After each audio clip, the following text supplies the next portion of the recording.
আমি ইতিমধ্যে বুঝতে পেরেছি আপনারা প্রোনাউন্সিয়েশন ভিডিও এবং ভোকাবুলারি লেসনগুলো অনেক পছন্দ করছেন, কারণ আপনারা আমাকে অসংখ্যবার রিকোয়েস্ট করেছেন আরেকটি ভিডিও দেওয়ার জন্য নতুন নতুন ভোকাবুলারি এবং প্রোনাউন্সিয়েশন দিয়ে। সো আজকে সেই আপনাদের রিকোয়েস্টেড লেসন নিয়ে হাজির হয়েছি। আমি চেষ্টা করেছি ব্রিটিশ উচ্চারণটা আপনাদের জন্য নিয়ে আসতে। ব্রিটিশ উচ্চারণ, যেহেতু আমি একজন নেটিভ কোনো ব্রিটিশ স্পিকার না, সেহেতু আমার হয়তো বা কোনো অ্যাকসেন্ট থাকতে পারে, সেটা আপনারা ক্ষমা সুন্দর দৃষ্টিতে দেখবেন।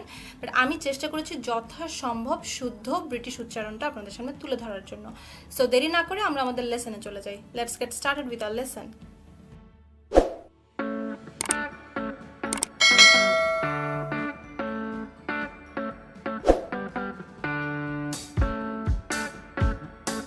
আমাদের ফার্স্ট ওয়ার্ড হচ্ছে এই ওয়ার্ডটা।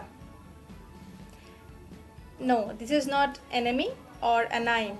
It should be anime. Anime. হ্যাঁ, এটি অ্যাকচুয়ালি জাপানিজ ফিল্ম এবং টেলিভিশন অ্যানিমেশনের একটি পার্টিকুলার স্টাইলকে বলা হয়, like a hand drawn and computer animation originating from Japan. So anime is a term originated from English word animation. ঠিক আছে, তো আমরা এক্সাম্পল সেন্টেন্স দেখি। Many people fantasize about dates with their favorite characters, especially anime fans. The game has turned into a hit anime series in Japan and seems destined to become another massive cultural export from this island country. আবার এই same spelling same word, এই anime, এটা আবার refer করে এক ধরনের বার্নিশের জন্য ব্যবহৃত শক্ত আঠা, যেটা গাছ থেকে তৈরি হয়, specially a hard couple derived from African tree. আমাদের সেকেন্ড ওয়ার্ড হচ্ছে এই ওয়ার্ডটা। হ্যাঁ, এটাকে আপনি কিভাবে উচ্চারণ করবেন? নট নিশে, ইট উড বি নিশ। নিশ, নিশ মানে হচ্ছে কোনো একটা অ্যাপ্রোপ্রিয়েট প্লেস অথবা পজিশন, যেটা আপনি মানে আপনার কমফোর্টেবল একটা জোন, যেটা আপনি অনেকদিন ধরে খুঁজছিলেন, লাইক যথাযোগ্য স্থান বা উপযুক্ত স্থান বলা যায়। ফর এক্সাম্পল, আপনি একজন টিচার বা আপনি পড়াতে খুব ভালোবাসেন, আপনি হয়তো বা একটা ইউনিভার্সিটিতে টিচার হিসেবে জয়েন করলেন। সো এই ইউনিভার্সিটিটা বা এই আপনার যে এমপ্লয়মেন্টটা, সেটা হচ্ছে আপনার জন্য লাইফের একটা নিশ। অথবা আপনি শপিংয়ের ক্ষেত্রে আপনি প্রেফার করেন হচ্ছে আমার একটা শপ, যেখানে আপনি অনেক সহজেই প্রাইসটা ওখানে ফিক্সড প্রাইস থাকবে এবং আপনাকে ভালো প্রোডাক্ট দিবে। তো সেই ধরনের একটা শপ আপনি খুঁজে পেলেন আপনার নিয়ার বাই একটা মার্কেটে, সো সেটা হবে আপনার জন্য একটা niche. For example, he is now a teacher at a leading university and feels he has found his niche. She believes she has found a niche in the market, like a comfortable or a suitable position in life or employment. Our third word is this one.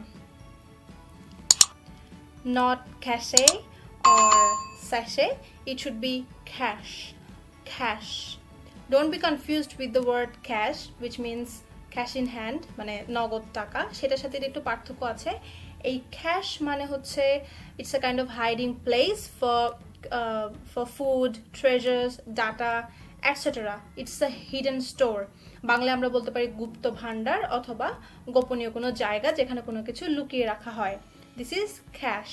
So এটা আমরা একটা example sentence দেখি। Police discovered a cache of weapons in the room. Normally আমাদের computer বা mobile phone বা যে কোনো ধরনের এই ধরনের ডিভাইসে একটা পার্টিকুলার স্টোরেজ সিস্টেম থাকে, সেটাকে ক্যাশ বলা হয়। ম্যাক্সিমাম ক্ষেত্রে অপ্রয়োজনীয় ডাটাগুলো সেখানে হয়তো বা স্টোর করে রাখা হয়, সো এটাকে ক্যাশ মেমোরিও বলা হয়।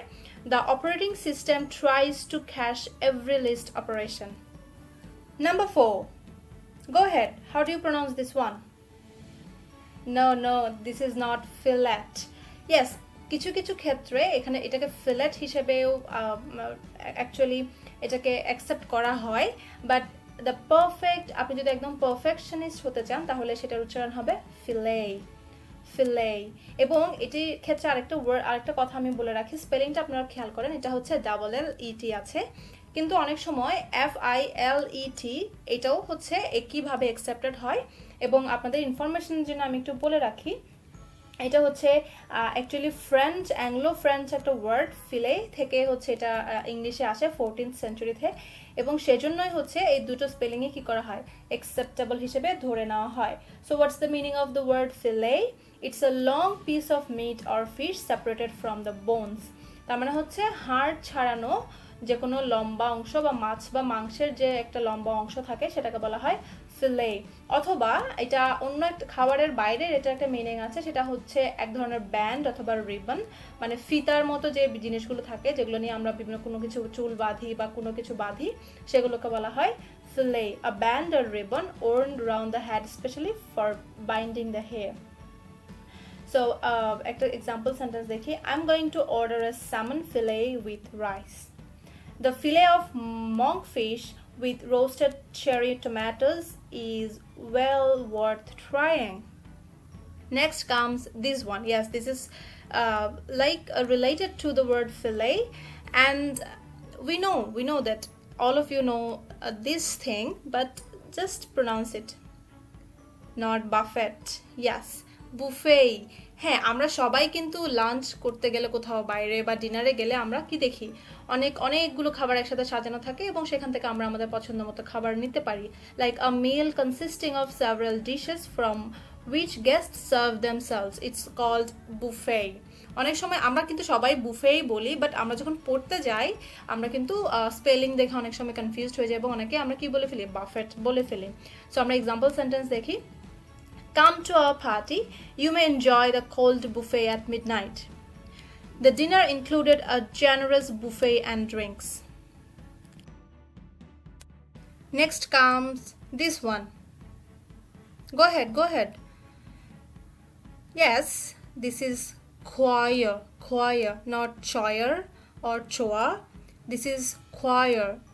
তার মানে হচ্ছে এটা হচ্ছে সমবেত সঙ্গীতকে বলা হয় choir, স্পেশালি এটা রিলিজিয়াস বিভিন্ন প্রোগ্রামে করা হয়। It's a chorus that sings as a part of a religious ceremony, or an organized company of singers are also called as choir, or a group of instruments of the same class are also called as choir. তার মানে হচ্ছে একই ধরনের অনেকগুলো যন্ত্রসঙ্গীত একত্রে বলা হয় choir, অথবা গায়ক দলকে বলা হয় choir, অথবা সমবেত সঙ্গীতকেও বলা হয়। So example sentence দেখি, I have joined the choir for the next year. Number 7, this one. Yes, we are very familiar with the word. এই ওয়ার্ডটা আমাদের কাছে খুবই পরিচিত। আপনারা একটু উচ্চারণ করেন, অনেক সময় আমরা কনফিউজড হয়ে যাই, আমরা বলি QUE or QE, বাট এখানে হচ্ছে অনেকগুলো আপনারা দেখতে পাচ্ছেন সাইলেন্ট লেটার্স আছে এখানে, এটা শুধুমাত্র উচ্চারণ হবে কিউ মানে হচ্ছে আমরা জানি সারিবদ্ধ হওয়া অথবা মানে লম্বা একটা লাইন করা, সেটাকে বলা হয় like a waiting line specially of persons or vehicles. অনেক সময় চুলের বেনিকে, হেয়ার ব্রেইডকেও কি বলা হয়, কিউ বলা হয়। আবার আমরা কম্পিউটারে যখন কাজ করি তখন ডাটা স্ট্রাকচার যেটা আসলে অনেকগুলো রেকর্ড থাকে, লিস্ট থাকে, সেটাকেও কি বলি আমরা, কিউ বলি। ওকে, সো এক্সাম্পল সেন্টেন্স দেখি, We were forced to stand in a queue. 3 jobs remain in the printer queue. Next comes this one. Go ahead, pronounce it. অনেকে বলে জানার, অনেকে বলে জেনরা। হ্যাঁ, একদম যদি আপনি পারফেক্ট হতে চান তাহলে আমরা উচ্চারণ করব এভাবে, genre মানে হচ্ছে ক্যাটাগরি, ক্লাস অথবা kind, specially a category of artistic, musical or literary composition characterized by a particular style, form or content. তার মানে হচ্ছে যে কোনো কিছু লাইক কোনো সঙ্গীত বা কোনো লিটারেচারের ধারা, ধরন বা বিভিন্ন প্রকারকে আমরা কি বলবো, আমরা genre বলবো, genre. তো এক্সাম্পল সেন্টেন্স দেখি, The book is a classic of the mystery genre. Do you know how many genres are there in English literature? Number 9, this one. Go ahead, spell it out and pronounce it. This should be yacht, not yacht or yacht, because here CH are silent letters. হ্যাঁ, CH উচ্চারিত হবে না, আমরা এটাকে উচ্চারণ করব yacht. এবং আমরা জানি ইয়াট মানে হচ্ছে প্রমোত্তরী বা পালতোলা হালকা নৌকা, যেটা আসলে একটু expensive, like any of the various recreational watercrafts such as a sailboat for racing or a large motor driven craft for the pleasure trip. ঠিক আছে, তো আমরা একটা এক্সাম্পল সেন্টেন্স আমরা বলতে পারি like The Solent is frequently the scene of yacht races, or the port is the headquarters of the Royal Harwich Yacht Club. Next comes related to yacht or the voyage is cruise. Cruise, not cruise or cruise, it's cruise. আমরা জানি cruise মানে হচ্ছে সমুদ্র ভ্রমণ, মানে বিলাসী কোনো সমুদ্র ভ্রমণকে আমরা ক্রুজ বলি. It's a voyage on ocean for pleasure, like pleasure trip at sea. So example sentence দেখি আমরা. They went on a cruise for their honeymoon. We cruised for a week down the Yangtze River.